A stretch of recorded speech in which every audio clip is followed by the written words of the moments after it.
Good afternoon, and thank you for joining us here on blackdoctor.org. I am Ellis Dean, the Director of Digital Programming at Black Doctor. And one of the things we pride ourselves here is we are responsive to what's happening in the community. And so what do I mean by that? Well, earlier in the last football season, when Damar Hamlin had his cardiac arrest on the field, we were able to turn around on that Wednesday and have a program about cardiac arrest and emergency services. Well, here we are again. We learned on Monday that LeBron's son, LeBron James Jr., also known as Bronny James, had a cardiac arrest at the University of Southern California's facility during a basketball practice, and they were able to stabilize him and get him to a hospital where he is now out of the ICU and seems to be improving. So we're going to continue prayers for them. But it raised a lot of questions. Like the first incident happened as to what is a cardiac arrest. And before we tried to tease out, and we're going to talk about that again today, what is a cardiac arrest? What is it? What happens to the body when it goes into cardiac arrest? And then more importantly, what you can do about it, right? So you need to know what you need to know and what you can do about it. So a couple of things. We've got a special guest, somebody that is not new to blackdoctor.org, but he is always a fan favorite, and he is super smart about all things hearts related. So we had to call. First person I hit up was Dr. Cooper. So a couple of things I need for you to do before we get started with Dr. Cooper is, number one, let us know where you're watching from. We'd like to know where people are watching us from all over the world. So please drop that in the comment section and let us know. Give yourself a shout out. Number two, please tag a friend or share this on your page. We want to get this information out to as many people as possible. We know that misinformation and disinformation, especially about healthcare, has become rampant since, that certain time with COVID was going on. And it just keeps coming out. So we want to get out true factual information from top Black experts. So please share this on your page and tag a friend. And then finally, if you have any questions throughout today's broadcast, we need to ask those questions, drop those in the comment section, because this program is all about getting your questions asked and answered so you can go tell a friend and share it, because Black folks, we still like to share things word of mouth as well. So I see my girl Carmen coming in from LinkedIn. Okay, that must be watching the Dr. Cooper's page. How about that? Yeah. Hey, Carmen, how are you doing? Fresno, Texas. What's up? All right. That's what's up. Keep your comments. Keep giving yourselves a shout out. We got Southern Maryland in the house. But the man of the hour is, of course, our own Dr. William Cooper. He is a cardiothoracic surgeon. It took me a long time to practice on how to say that properly, but he's a cardiothoracic surgeon. He's also a media personality, and he is also a principal partner at Primo Health Partners. And we want to make sure that you go sign up. He'll have the opportunity to tell you about Primo Health Partners here today. So you don't get into a situation where your health is in jeopardy without getting that great second opinion. So I'm going to shut up and bring on the man, also known as Dr. Cooper. How you doing, Doctor? How you doing, Doc? Hey, Ellis, how you doing, man? It's always great to be with you. Absolutely fantastic to be with you. Man, this is great. I was being completely honest. When we talked about it the other day, we need to do a show about it. I was like, I got it. First person. And you hit me back. I was like, that's perfect. I'm humbled by that, my friend. It really humbles me. It gives me an opportunity to share what God has given me, quite frankly. Absolutely. So we were all, I'm sure, if you don't know, it's hard pressed to find somebody on the planet that doesn't know who LeBron James is and his family. And then so when we were all it happened, the news broke while we were on our morning call the other day. About Bronny James having a cardiac arrest. And all of us, because we work either in healthcare or in the periphery of healthcare, that we know how serious that situation is. So help our audience understand what is a cardiac arrest, particularly, and how is it different from a heart attack? Got it. Yeah, that's a great question, Ellis. Well, first and foremost, I want to say thank you for allowing me to come on and have this opportunity once again. Two, I want to say that officially from blackdoctor.org and Dr. Cooper MD, that we send our sincere, heartfelt thoughts, prayers, concern, and healing energy to the James family. Mm-hmm. One of the things that I get to see in my profession is the impact not only on the patient, which I have to treat, but also the family. And that can be very, very unsettling and devastating, quite frankly. So I just want to say that right off the bat. The difference between cardiac arrest and if you will, a heart attack per se is vast. All right. And it really comes down to, really nomenclature and context. When the heart stops, that's all we're saying in cardiac arrest. In fact, I, as a heart surgeon, create cardiac arrest intentionally in patients every single day. I did that this morning in the patient that I operated on earlier today. Okay. And that's literally just the heart stopping. Okay. And it somehow gets intertwined with and basically not necessarily confused, but used in very general terms with the idea of a heart attack. All right. Yes. And so what we're talking about when we talk about sudden or cardiac arrest, it includes, okay, basically anything that can cause your heart to stop. All right. And unfortunately, in a number of people, that cardiac arrest could turn into what we would term as sudden cardiac death. Mm. Now, some people will label it that, but it's really not that unless you actually do die from it. Okay. That's more of I would call it an epidemiological term, sudden cardiac death, meaning that they died of a cardiac related something. All right. Cardiac arrest just means the heart stopped. Okay. Heart attack. Okay. And again, it gets a little murky because we intertwine and we intermingle terminology. To me, gets a little bit more specific because the heart attack suggests that there's something that actually led to damage to the heart that may not, quite frankly, lead to sudden cardiac death or even cardiac arrest. Okay, that was a great explanation. So when the heart stops, right, and so that stoppage can be for a myriad of reasons, up to and including you having to have heart surgery, where they're asking because it's hard to perform heart surgery when the heart is still beating, right? So, Correct. Correct. Correct. yeah, And the so-called heart attack can cause cardiac arrest. All right. right. But the vast majority, overwhelming heart attacks do not cause cardiac arrest. Okay. Now, the question that came up was, okay, and as we started having a little mini debate on our work call the other day about this, was some people felt like his playing career is going to be over. He had a cardiac arrest.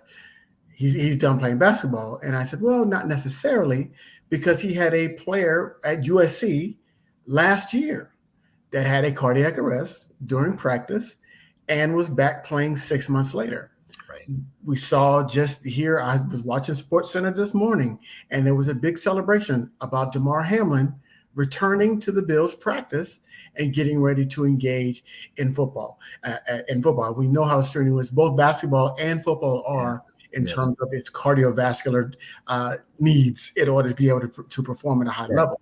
Right. So help us understand, is it case by case whether or not somebody can re-engage in playing sports at a high level if they've had a cardiac arrest event? Yeah, this is a great question. And what I think we should do, Ellis, is go back and now try to parse out what's happening in the case of a sudden cardiac arrest, heart attack, which could be one of the reasons for that. Okay. So when we think about the heart stopping, either spontaneously, which is very, very, very, very rare. Okay. Mm-hmm. And when I say spontaneously, or even we would add in the healthcare community the term idiopathic, meaning for no known reason. And that can only come after you've had a thorough evaluation and workup and tested everything. So the idea that someone's heart just completely stops for no known reason is very, very, very, very uncommon. And I would say even rare. All right. Now, so that being one, because when someone has a sudden cardiac arrest, as young James had, then that would then trigger a complete investigation and workup. And when I say workup, diagnostic testing and Mhm. things to try to figure out why that happened. Okay. Okay. When you get to the why of why it happened, okay, then that then determines, okay, whether or not that person can re-engage in whatever activity that may have precipitated the event. So let's talk about Damar Hamlin for a moment. Okay. Okay. We think, based on the information, again, this is his private healthcare information that I'm not privy to. I'm making very generalized, broad statements. All right. Right. But based on my knowledge, expertise, and professional practice, in his case, the thinking, as I understand it, is that he had a very, very rare situation, which is what we call commotio cordis. Okay. And in that case, what happened literally is an impact to the chest, okay, in the area of his heart that essentially caused the electrical activity of his heart to go completely awry Mhm. and essentially put him into what we call ventricular fibrillation, okay? Mhm. And that then is not compatible with life and can lead to complete cardiac arrest. And most people would essentially term it that because essentially there's no activity there that could Right. actually support the pumping of the heart. Okay. Right. So that is a very, very rare circumstance. It happens. And honestly, I've never seen it. Actually, there's one other case. I think, I'm just thinking back on this. I think there was a football player who collapsed in the 70s, as I recall, who may have had that condition. And I'd have to check all my facts on that. But it's something that has been reported in baseball, softball, kids getting hit, quite frankly, in the chest with a projectile, which in this case would be the ball. Okay. So in that case, we have identified that it's an external thing that caused the arrest. Very, very rare, very unlikely. I Mhm. would say in that case that it's probably okay. Right. Once you've done all the other testing that you should do for him to go back and engage in that activity. All right. Now, so assuming that this is just one of those rare circumstances, I don't know what was happening in that practice. Was it another episode of commodity? I don't think so. I didn't hear anything about him, you know, you know, having it some, running into someone or getting hit in a weird way on a basketball court. I've never heard of that. I don't know if that's ever been reported.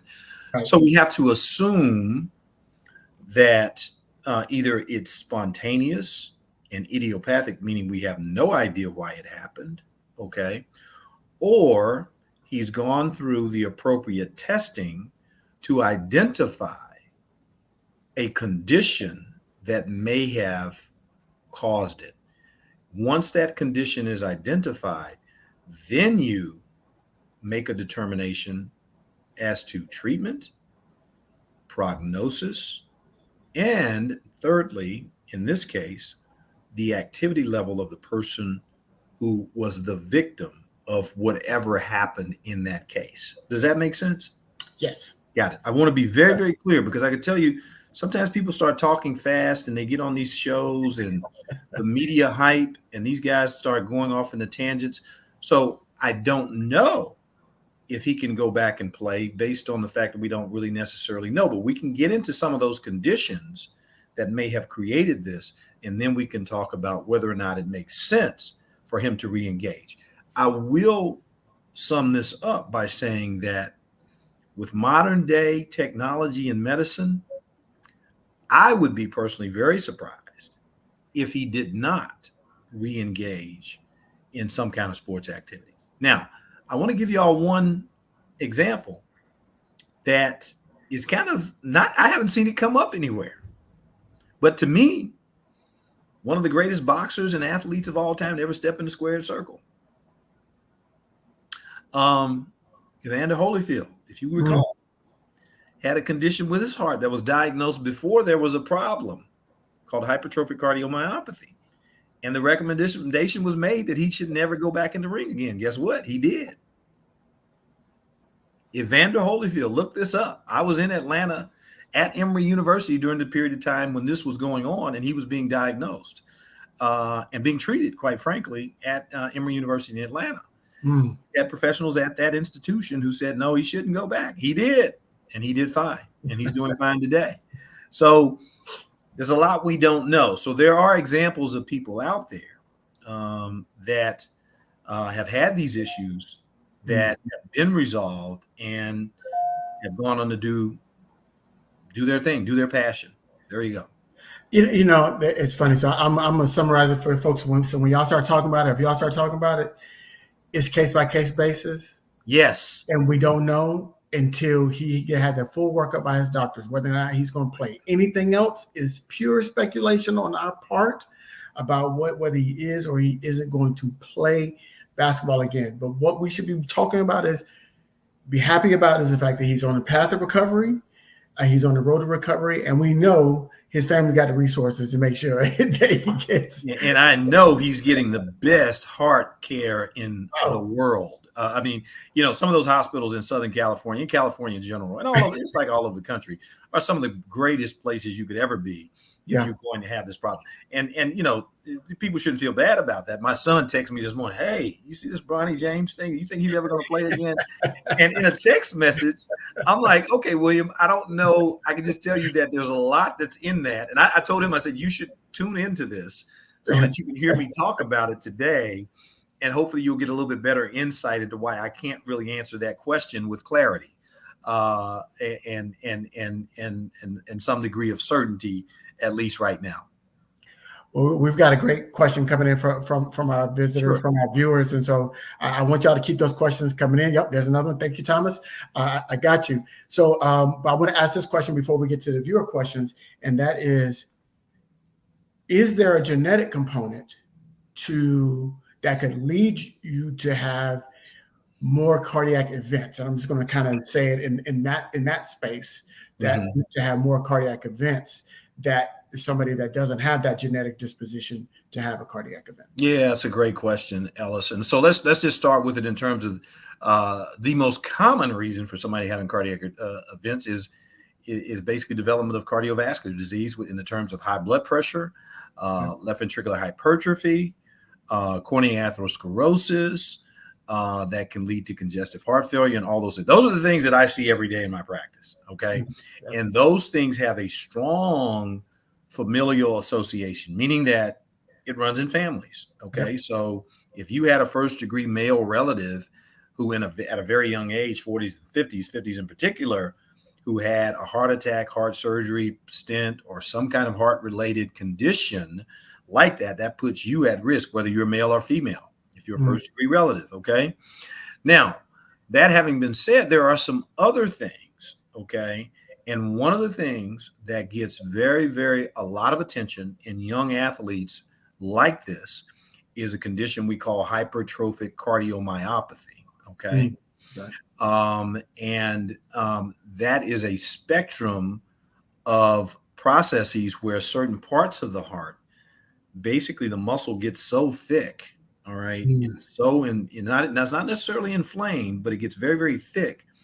And when the heart squeezes, it can cause an imbalance in the perfusion to the heart. Hypertrophic obstructive cardiomyopathy is called HOCM. Okay, we shorten that HOCM. Hypertrophic obstructive cardiomyopathy. Hypertrophy meaning it's thick. Obstructive meaning literally it's squeezing so hard that it just basically stops blood from getting out of the heart instantaneously. All right, and we call it a cardiomyopathy, meaning it's not normal for the heart to do that in that particular location. So those things can run in families.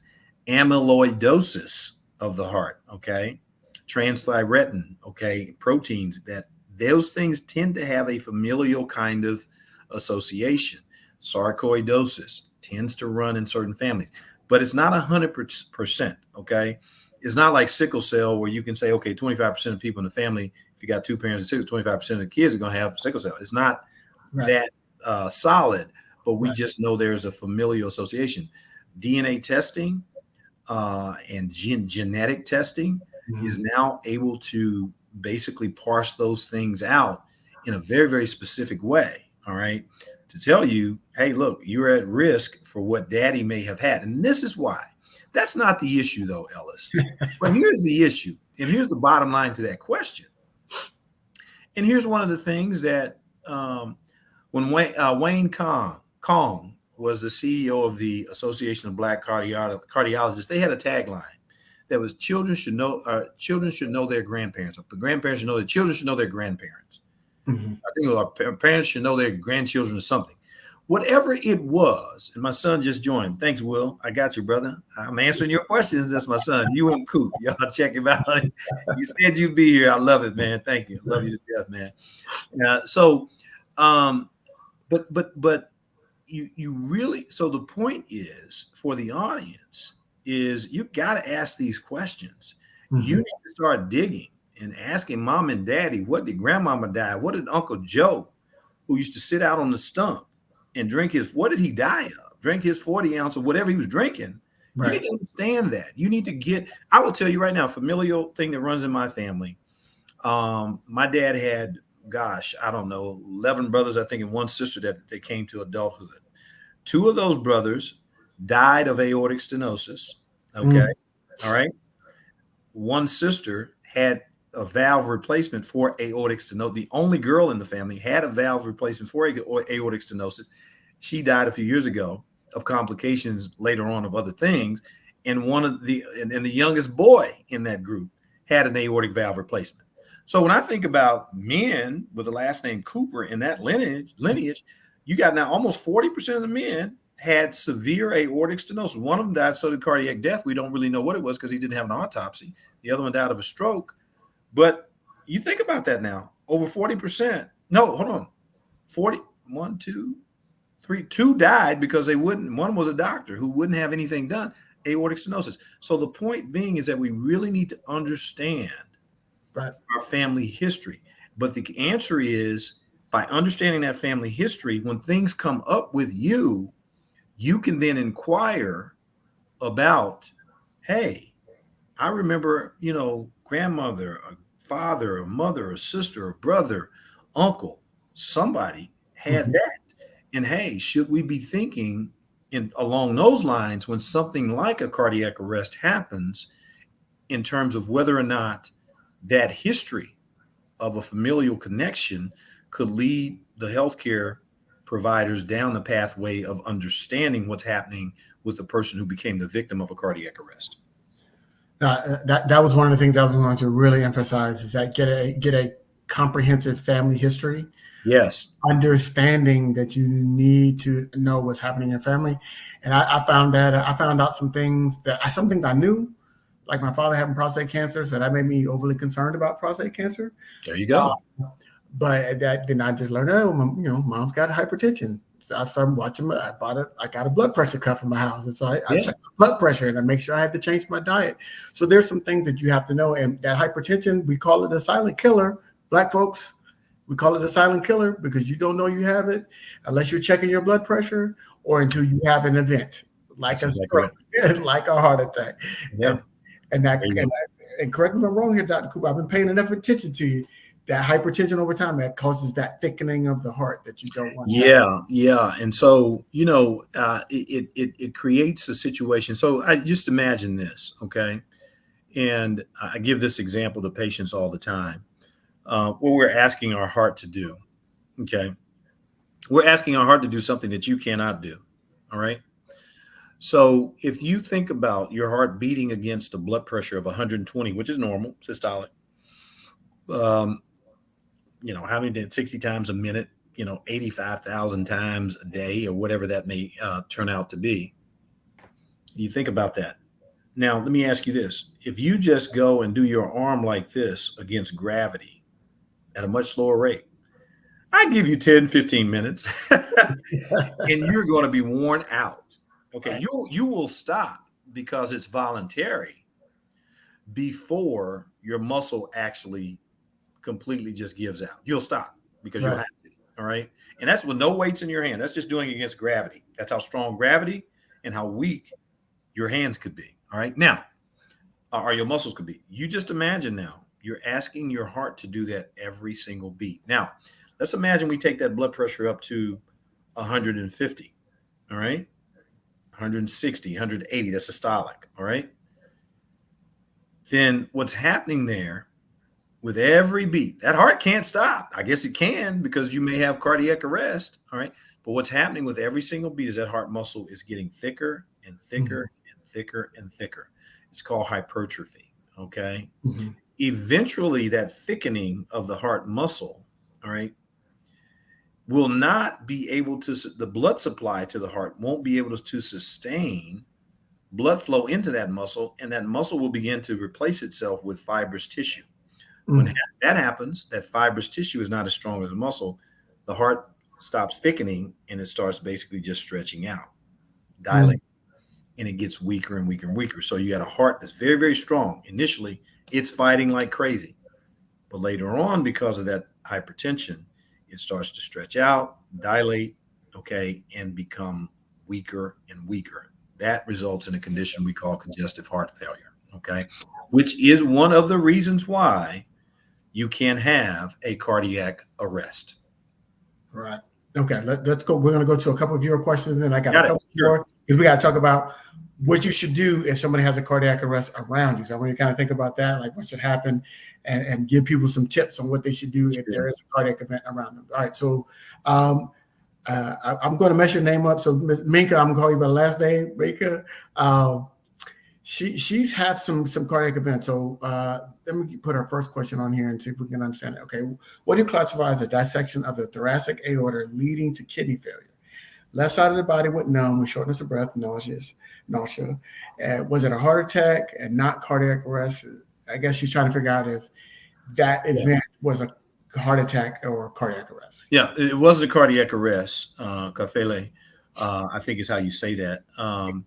It wasn't a cardiac arrest because basic cardiac arrest is very simply that your heart stops. Okay.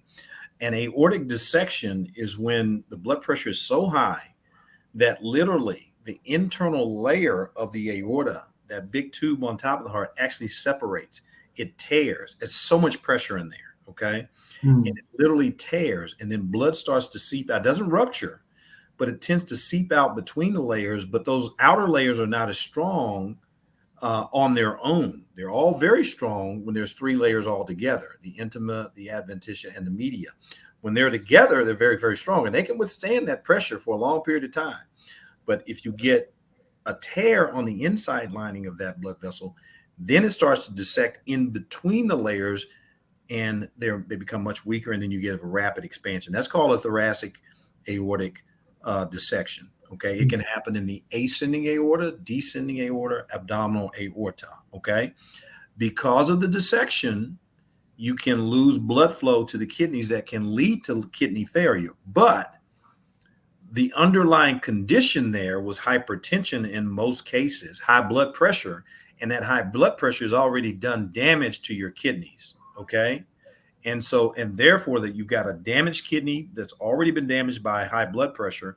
And now you take away the blood flow with this torn up blood vessels. Okay. And you've taken another hit. So that can lead to kidney failure. So some of the biggest issues with an aortic dissection, stroke is another one, because you've already got damage to your brain. You've got stroke, you've got the kidney problems, and all of that having resulted from, in most instances, from really elevated high blood pressure over long periods of time. But it's not cardiac arrest, and it's not necessarily a heart attack. It's in the main blood vessel that sits on top of the heart. Okay. And then he had one more follow-up that something similar. I guess he's just asking, should he get a stent or monitoring and medication? And ultimately, this is that mental health piece. Do I ever go back to feeling normal? Which I feel Yeah. So first and foremost, my friend, let's get that blood pressure under control. Because if you're a 51-year-old and I'm looking at you, you're a man of color. I don't, your race is a social construct, but you're a man that looks like me. Okay.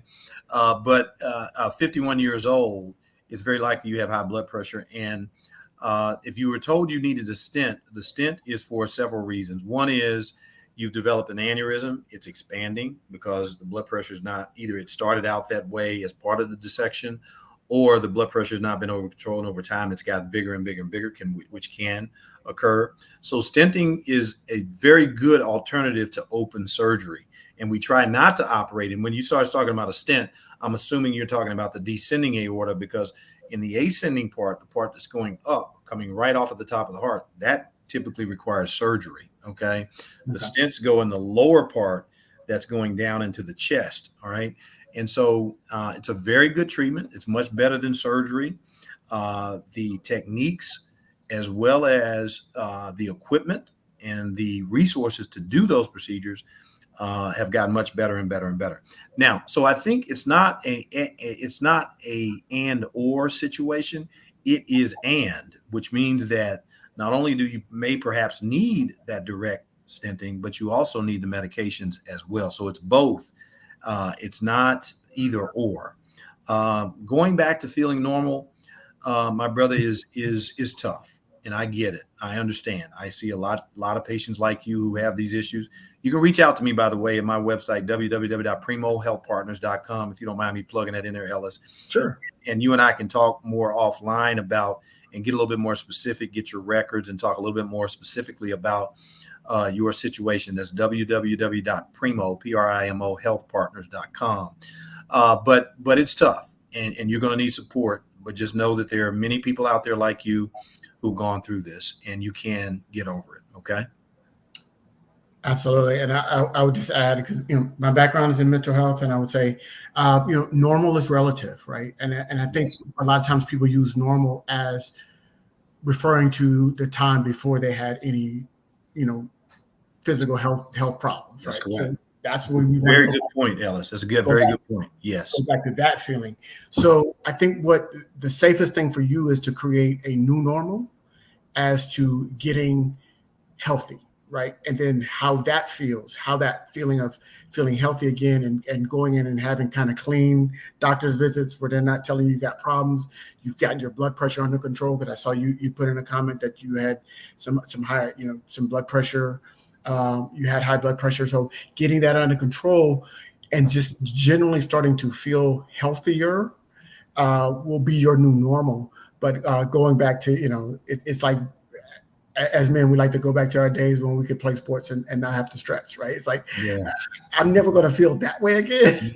Yeah. The weekend warriors. We used to play basketball when I was probably in my 30s. I gave that up, man. And after I saw 2 or 3 guys get Achilles, and then after we went over and joined the rec league, and these young boys was dunking on us like left and right, I was like, I'm retired. I'm done.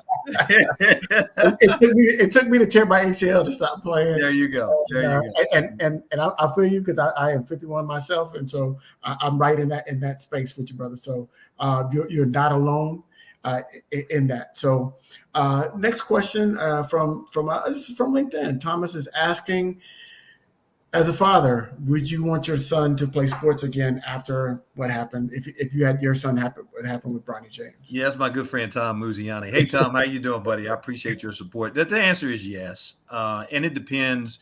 I'll put the caveat there that it depends on what we find or what was found with him. I will tell you that the workup and the things that they did right away.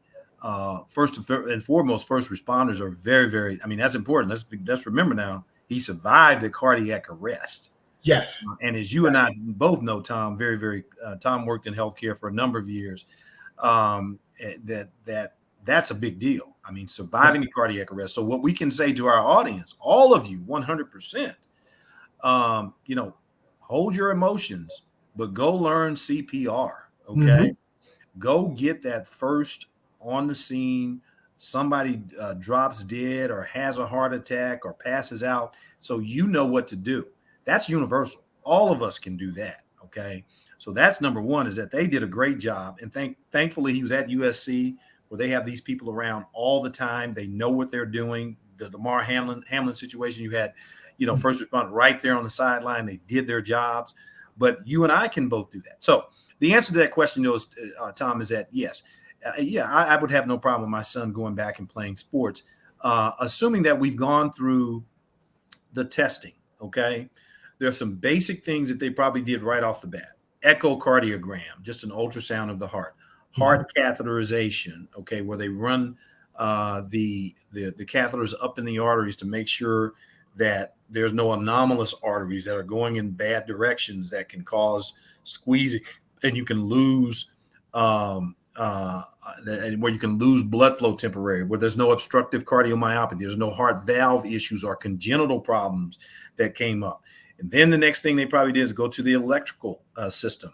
That takes a little time because you've got to monitor the electrical system through continuous monitoring, Holter monitors, and some other things out there. You can take these things home now. You can hook up an EKG to your cell phone these days, and monitor that continuously to make sure the electrical activity is okay. And then you get into imaging, MRI, CAT scans, MRIs, looking at the anatomy, making sure all the connections are perfect. MRI is going to give you an idea of whether or not he's got some kind of inflammatory condition. I mentioned earlier, sarcoidosis, amyloidosis, and those kinds of things. What we call infiltrative cardiomyopathies, where there's essentially abnormal protein and abnormal inflammatory nodules being placed in the heart itself. So you start looking at those things. So there's a whole workup and battery of tests, okay, that need to be done. But let's assume that all of those are either normal, or if they're even not normal, if they're great treatments, okay, that make it very unlikely that this is to recur, then yeah, I would have no problem with my son going back and playing sports. But clearly we would have to go through that battery of tests before we would just assume that he's going to go right back out there and start doing that. And again, using the Damar Hamlin situation, I'm sure he did. I know when Evander was going through this years ago, I'm sure he went through all of those tests, at least whatever was available at the time, and made the decision to go back and did fine, and is still with us here today. And I'm quite sure that Damar Hamlin's going to do just fine, honestly, based on what I know about what happened to him and the intensive investigation that they did to look at that. That was a very well thought out answer, and I would say that's hard, right? That's a hard answer to make for anyone, because Yes. As a parent, you want your child to be happy, right? Yes. And if they're happy playing basketball, you want them to be able to do that. And in I played again after I tore my ACL. I'm just speaking personally. I tore my ACL. Right. I cannot end on an injury, right? So I went through the surgery, the pain, the rehab, all that stuff, because I just did not want to. I wanted to end on my own terms. And if I could project myself into Bronny James's mind right now, that's what he is thinking. Yeah. He wants to get back to basketball, because ending on an injury is so devastating mentally for an athlete, especially one that has aspirations for the NBA. Mm-hmm. Saw USC as being his next stop on that path. To have it derailed with something like this is probably more than he could bear mentally right now. So he's going to do whatever he can until the doctor says, no, it can really cost you your life if you go back out there. So that's just kind of the mentality. And I wasn't even like an athlete at his level, but I'm just saying, as someone who, as a weekend warrior, I was like, no, I'm not going to let an injury end it. Just competitiveness. So that mental health piece, Ellis. I mean, I think I saw on one of the tweets that Damar Hamlin put out, that the therapy and the psychology. I mean, you and I may have a little broken bone, torn ligament, this and that, but this brother may have seen the light. Yes. That's a whole nother level of consciousness, if you will. And so, therapy and mental health therapy, to your point, very, very important in helping not only the victim of this, the athlete who suffered this condition, but also his parents make that decision. So I would say, Tom, as where I sit and having seen these situations over and over and over again, my answer may be a little bit different than a lot of other people. Okay. But I think Ellis and I are laying it out there for you that you just got to check all the boxes. Yeah. Okay. And do not forget the mental health and psychological impact that injury and particularly a cardiac arrest has on that person. Yeah. Hey, and shut up if he decides himself, hey man, I'm done. Hey, I don't want to do that anymore. That's okay. We're going to support, Bronny, whatever he decides to do. I'm going to support my son, my kids, whatever they decide to do in the face of that. Okay. But you know, it can be a challenge as a parent when you have to become a surrogate decision maker. Okay. Right. And so I'm just telling you professionally, because we got a big, huge audience here, the thoughts that go through my mind. Yeah. And so I would not put a barrier up emotionally from me because I'm resolved psychologically. Yeah, mentally I'm good. But also professionally, I would go through those steps to make sure. But I want to make sure that the audience understands that you should also do those things for yourself and for your child or whoever else, a loved one who perhaps may be faced with these kinds of problems one day. It's a tough decision. Yeah. And that's why I was like, whatever is going to make him happy that he can do, so be supportive of that as the parent. Your job is to be supportive of your child and help them make the right decision. If the doctor is saying, I don't think it's a good idea, and they still want to go out there and try it, then you try to guide them and then, you know, do the best you can. Right. Absolutely. That was a good question about calcium buildup. So, all right, here we go. So, names here. Look, I got a Southern tongue. I can't pronounce all these names. I'm just gonna say. Yeah, that's okay. So, what's the correlation? So, okay. So I'm not even gonna work. I'm not even gonna try your name. Yeah. What's the correlation? I want to say it's Imu Getachew. I always try to get the names right because I'm in the military thing. I've seen so many names on the badge, all over the world. But anyway, so here's what I say: the correlation between calcium buildup and heart attack. So, very simply, if you have calcium buildup and typically on a CAT scan with these calcium scoring scans that are so common nowadays, it's really just an indicator. Okay, it's an indicator that you have had a plaque. Okay, the plaque starts with just laying down a fat. Let me give you an example of that. Okay, go home and do this. You can do it right now, wherever you are. Go in your kitchen, take a little olive oil. Okay, just a drop or two out of the pantry or whatever, and just drop it in a pan. So what's happening inside an artery is that little, depending on how level it is, that little drop of olive oil is just going to sit there. That has no calcium in it. Okay. But that's what's happening with very early plaques in most people. And in fact, they've seen these plaques early, these we call lipid-laden plaques, fat-laden plaques, quite frankly, in babies. Okay. All right. And so that's the early genesis of an injury to the inside lining of a blood vessel. As those plaques mature, whether or not they grow and become obstructive, we don't know. They could just get into the wall of the vessel and just become But as they mature, and when I say mature, is it's gone through a process of lipid, laying down the fat, healing, inflammation, healing over and over and over again. And then calcium gets in the mix of that, and eventually it becomes calcium laden. And you can actually see that on an x-ray. Okay. So essentially what calcium is just showing you is that you've gone through that process of buildup of plaque, maturation, inflammation, laying down of calcium. We just don't know how bad it is. So it could be when we see very high calcium scores on these scans, even in people that have no symptoms, they're not short of breath or having chest pain, it's an indication to go ahead and take a little further look, either with a stress test or heart catheterization, some other test to make sure that calcium-laden blood vessel is not obstructive or could be at risk now for obstruction, which then leads to the heart attack. All right. So It's not necessarily that the calcium is just essentially it's an indicator of a potential buildup of plaque, which could lead to a heart attack. All right. And that plaque, that plaque builds up. Like if this is your blood vessel, that plaque starts to build up around the inside wall of that blood vessel, which narrows the area for the blood to go through. right? So I'm Yep. not trying to make any sexual references here, but it narrows the plaque Yes. built up around the walls. It narrows that way, and then that's how your blood pressure will start to go up as a result. Yes. And then that could block. And then when there's a blockage, that's where you could have a heart attack. So There that's you go. Yeah. I hope that explain answers your question. yeah, Thank you. that was really good. Uh,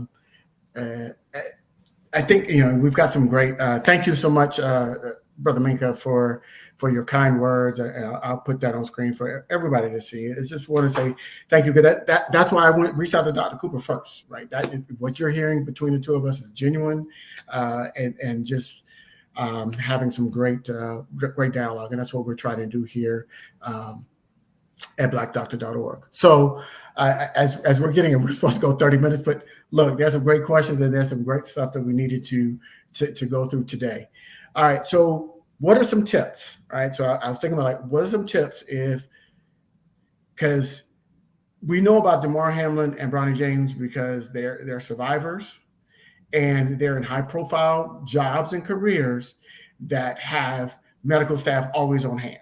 Right. They got trainers and staff there at USC. They had a whole alert team ready to go on a football field. But that's not when most cardiac arrests happen. They happen while you're jogging. It happens a lot of times with high school students on sports. And so you mentioned earlier about getting CPR trained, and we talked about before, particularly in those chest compressions, because you're going to have to be there beating until their heart can get back on rhythm. Right. What are the other tips if you're around somebody that has a cardiac arrest where their heart stops? Yeah, that's a very good question, Ellis. Well, first and foremost, I say to most people panic, and they go into absolute, complete, loss of mind, which is understandable. But prepare yourself for that. I'm gonna tell you this. I'm just gonna keep it real. Number one, prepare yourself for that. I don't know what planet some of us live on, but let me tell you something.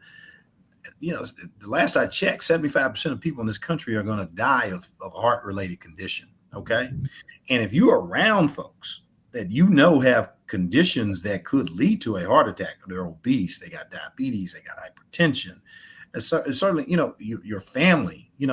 First of all, on a family basis, okay, get to know them, understand what's happening. All right. Now that's number one. Number two, get the CPR training. Okay. Understand when you go in, and I'll say this time of year in particular, and you call me paranoid. I don't think it's paranoid. It's just me scouring the scene. When I go in, if I happen to go into a hotel this time of year on vacation, or if I happen to go to an event, outdoor concerts, I actually am looking around to see if they got AEDs, okay? The automated external defibrillator, okay? AEDs. I'm looking around to see if there are emergency personnel around, not just the police to stop somebody from fighting, but I'm looking around to see, hey, if something happens here. Now that just may be my military and medical kind of back, but that's just natural for me to do that, okay? But if you're going to be out and about in those situations, understand what resources you have at your disposal. Okay. The very basics is understanding CPR. Okay. If you can't do CPR, let me just give you one tip that is probably not going to hurt the patient. I know it's not going to hurt them, but may help them. If you don't know anything else to do, just lift their legs. You know what you just did? Just return to lift their legs. If they're laying flat, just lift the legs up about 45 degrees. You just returned about 500 cc's of fluid to their heart. Okay. And that's that's very innocuous in most situations. You're just returning blood flow to the heart, so even if it's not beating, so that something can get going. Okay, that's that's a simple, practical thing to do. All right, make sure you understand on your phones and we got all these other apps on there how to quickly dial 911 and get first responders activated very, very quickly. So just all these very little things that you can do that could be helpful. Okay, mouth to mouth is no longer recommended with CPR. All you can do is pump on the chest. Learn how to do that. Get CPR somewhere. Okay. Churches used to offer it, but I know a lot of people now are not in churches. They're all online now because of, post pandemic or whatever. But make sure that you get that training somewhere. Remain calm. Okay. Keep a level head about you, and understand that they're the simple little things that you can do very early on that could make a difference in someone's life. Very, very important. Absolutely, absolutely. So those are 5 great tips. I'll put them back on screen if you need them. But we talked about learning CPR, chest compressions. We don't have to do the mouth to mouth. We understand with COVID and all kind of just. And I'll just say, being Black in America, just put my mouth on random people's mouth. That's what I'm looking forward to doing. So I'm love. Hey, I can do chest compression all day long. Let me just tell you something, Ellis. There's not much you're not gonna hurt yourself by putting your mouth on somebody. Trust me. Look, I people don't out drink there after putting their somebody. mouths on things they shouldn't be putting on anyway, every single minute of every day. But I get it. I just drink after people water bottles. I look mouth to mouth. nothing that a little Listerine won't take away, my friend.